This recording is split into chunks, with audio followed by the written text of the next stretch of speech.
किस्मत वाले हैं जो वहां से निकल आए। गांव में अफवाह है बहुत पुराने। अफवाह? कैसी अफवाह? आप जरूर उस हवेली के पास गए थे और वो हवेली भी आपको उसके पास खींच ले गई होगी, क्योंकि यहाँ तो कोई बारिश नहीं हुई और जरूर आप जब हवेली के पास पहुंचे तो बारिश हो गई होगी। हाँ, ऐसा ही हुआ था। लेकिन वो अफवाह क्या है? अफवाह नहीं, श्राप कहो। गांव के लोग और हम सब मानते हैं कि जो कोई भी रात को उस हवेली के पास जाता है उसे कुछ आवाजें सुनाई देता है या कोई परछाई दिखाई देता है, और अगर उस आवाज को कोई अनसुना करके आता है तो वो और उसका परिवार नींद में ही मरे हुए पाए जाते हैं। हालांकि अभी तक गांव के किसी भी व्यक्ति के साथ ऐसा हुआ नहीं, क्योंकि रात को कोई उस हवेली के पास नहीं जाता है और भूल से चले भी जाए तो सीधा दूर भाग जाते हैं। लेकिन मैं तो हवेली के अंदर ही था और नहीं मैंने सिर्फ आवाज सुना था। मैंने तो वहां एक बच्चे को भी देखा जो कि परछाई जैसा लग रहा था। वो बिल्कुल भी इंसानी बच्चा नहीं लग रहा था। रवि के मुंह से ये सुन के हेडमास्टर की आंखें जैसे फटी की फटी रह गई। वो डर से दहक उठा था, साथ ही उसे रवि के लिए बुरा लग रहा था। रवि, ये तुमने क्या किया? कुछ भी हो जाता, लेकिन तुमको उस हवेली में नहीं जाना था। अब आगे क्या होगा तुम्हारे साथ, ये सोच के ही डर लग रहा है। ऐसा पहली बार किसी के साथ हुआ है। गांव वाले अगर ये जान लेंगे तो तुम्हें गांव में रहने भी नहीं देंगे। रवि हेडमास्टर के मुंह से ये सब सुन के बहुत डर जाता है।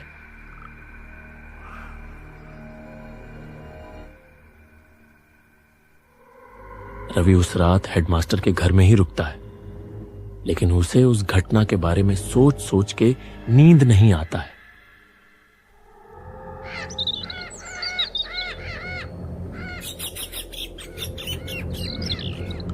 अगली सुबह रविवार का दिन था। रवि डरते हुए हेडमास्टर से बात करने लगा था। सर, मुझे पूरी रात नींद नहीं आई और सोचा अगर उस हवेली की श्राप लगते ही किसी के परिवार को नुकसान होता है तो क्यों ना मैं मेरे घर जाऊं ही नहीं। जो भी होना है मेरे साथ हो जाए।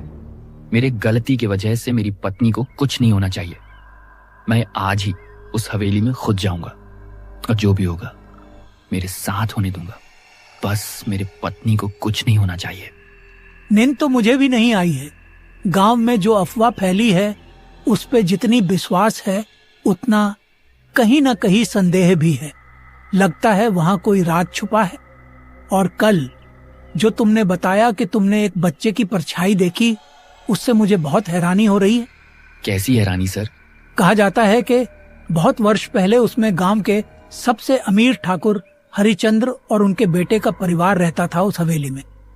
वे लोग बहुत अमीर थे, लेकिन दिल के बहुत क्रूर और कंजूस किस्म के थे। और उसी महल में गांव का एक लड़का काम करता था। और बाद में पता चला कि उस लड़के ने धन के लालच में सबको नींद में ही मार दिया और सब कुछ लेके भाग गया। तो फिर मैंने जो बच्चा देखा वो भी उन ठाकुरों का ही था क्या? नहीं, और वही तो सोचने वाली बात है। उनके परिवार में कोई बच्चा था ही नहीं। और अगर सच में वहां कोई आत्मा का साया है तो उसमें उन ठाकुरों की आत्मा का साया होना चाहिए था, न कि कोई बच्चे का। अब तो मुझे भी वहां कुछ गहरा राज है ऐसा लगता है। जो भी हो जाए अब तो वहां जाके ही देखना पड़ेगा, लेकिन हमको दिन में जाना पड़ेगा।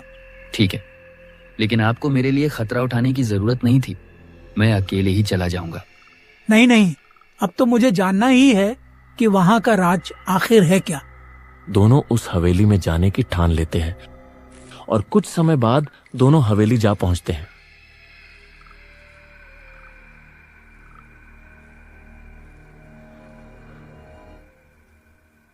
दोनों ने भीतर प्रवेश किया। भीतर दिन में भी अंधेरा था।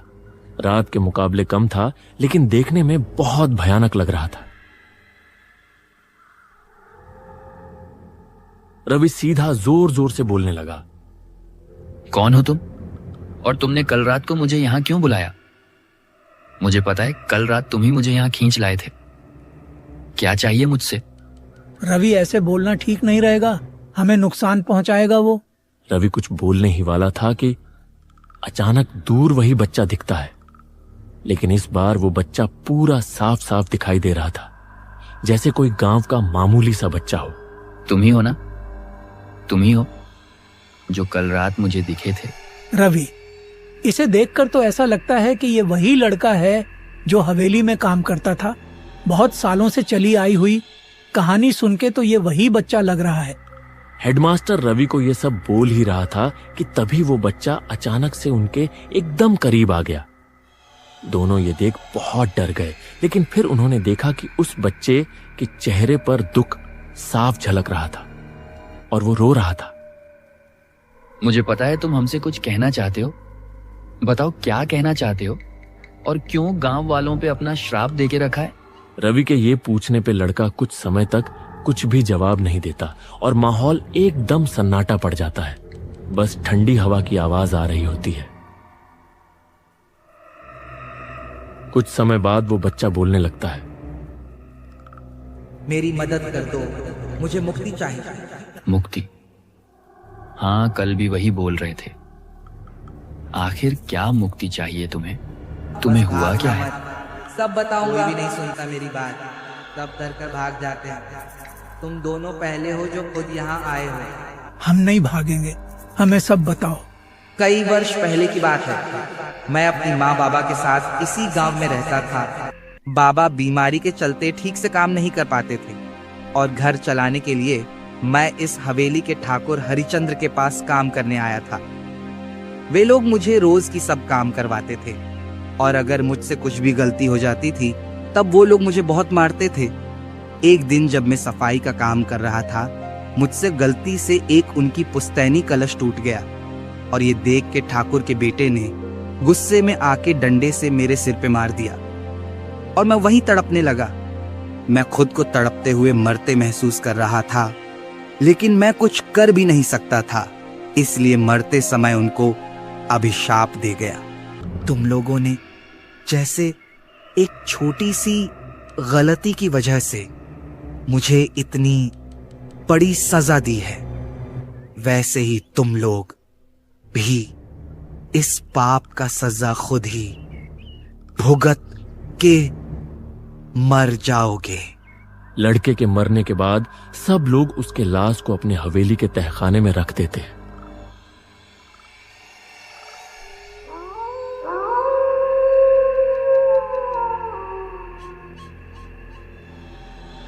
लेकिन कुछ दिन बाद वैसा ही हुआ जैसा उस लड़के ने मरते समय कहा था।